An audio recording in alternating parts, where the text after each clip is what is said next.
Have you ever thought about changing a behavior? Perhaps you've considered exercising more regularly, flossing daily, or adopting a healthier diet. Maybe you even took initial steps towards these changes, joined a gym, bought dental floss in bulk, stocked your fridge with fresh produce, only to find yourself back where you started after a few weeks. On the other hand, are there health behaviors that you've started years ago and you continue to practice today?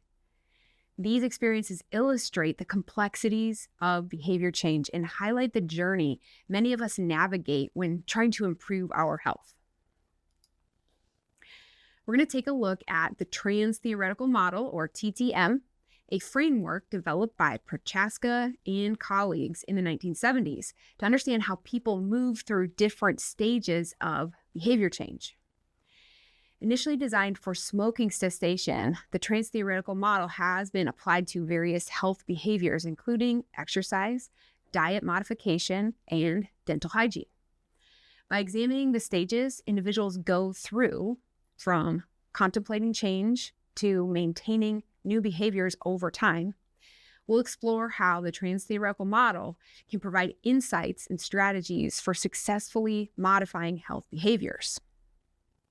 We'll examine the stages of change, the processes involved in each change, practical applications to real-life health scenarios, and the strengths and limitations of the Transtheoretical Model. Through this discussion of the TTM, we aim to gain a deeper understanding of behavior change processes and empower you to apply these insights effectively in individuals and populations. At its core, the Transtheoretical Model views behavior change as a dynamic process rather than a single event. It emphasizes a series of stages through which individuals progress non-linearly. Those stages include precontemplation, contemplation, preparation, action, and maintenance. Next, we'll take a look at the 5 stages of change. First, pre-contemplation. In this stage, individuals are not yet considering change.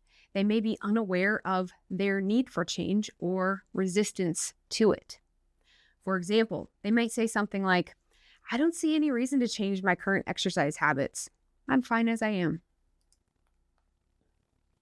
In the contemplation stage, individuals recognize their need for change but are not yet committed to taking action.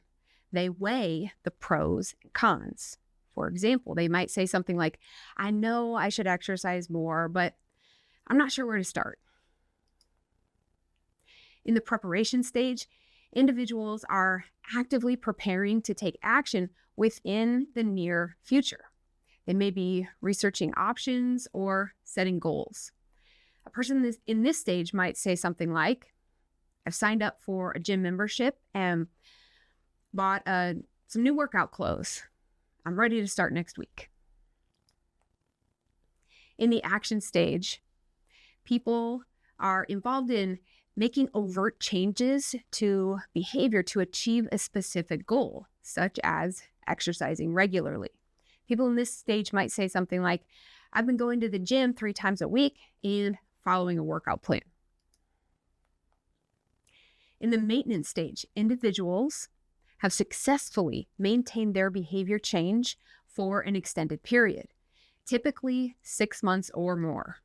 People in this stage might say something like, "Exercise has become a regular part of my routine. I feel more energetic and healthier."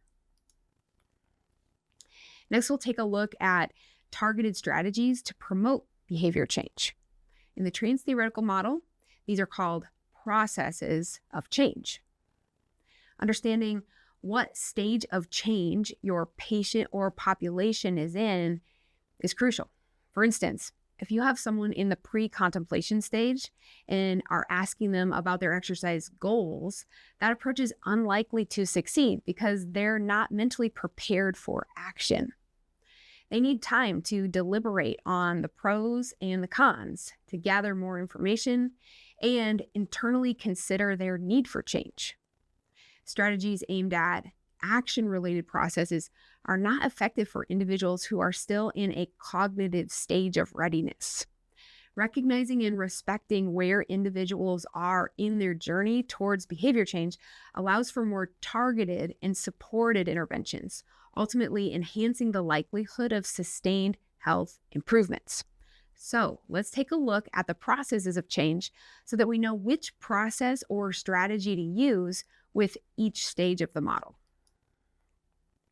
The Transtheoretical Model, cognitive processes of change focus on mental activities such as increasing awareness, evaluating beliefs, and assessing personal identity in relation to behavior change goals. These processes are best suited for individuals in the pre-contemplation and the contemplation stages, where there's a need to gather information, consider the benefits of change, and contemplate readiness for action. In the Transtheoretical Model, cognitive processes of change focus on mental activities such as increasing awareness, evaluating beliefs, and assessing personal identity in relation to the behavior change.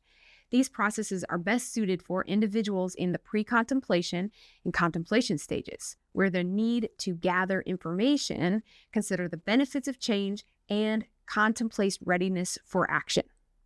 On the other hand, behavioral processes of change involve actions that directly facilitate behavior modification, such as commitment to change, seeking social support, and managing environmental cues.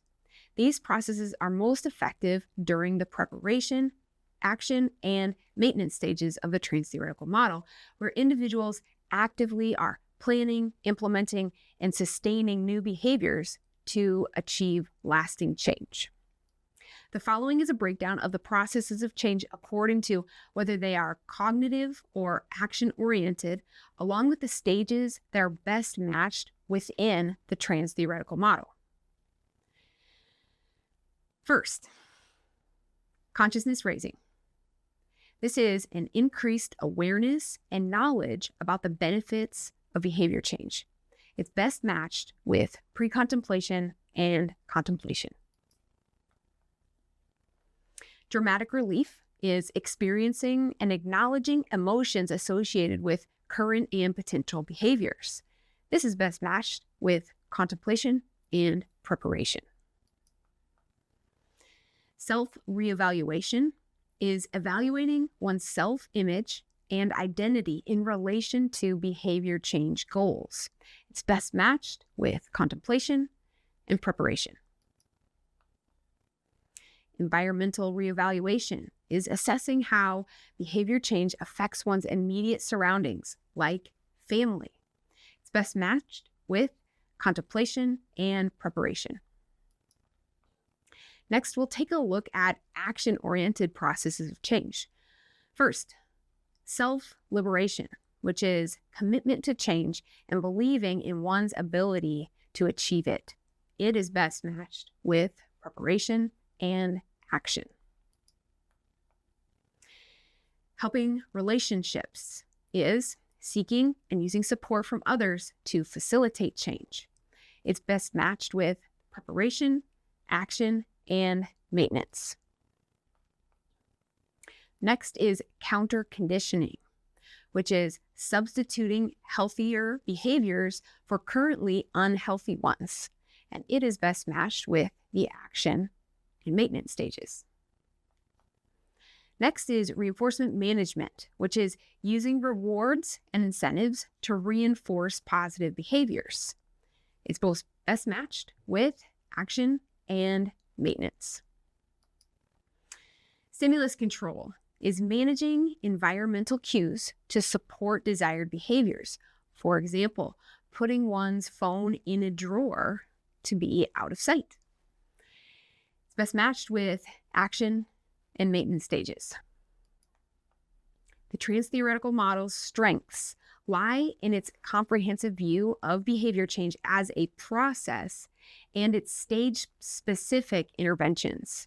However, criticisms include its complexity in addressing multifaceted behaviors and its limited emphasis on social and environmental factors influencing behavior. Consider applying the Transtheoretical Model to exercise and diabetes control. Assessing readiness and enhancing self-efficacy are crucial steps in tailoring interventions effectively.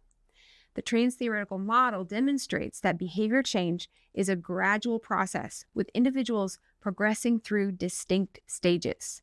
By integrating stage-specific strategies, the Transtheoretical Model provides a framework for promoting sustainable behavior change across various health domains.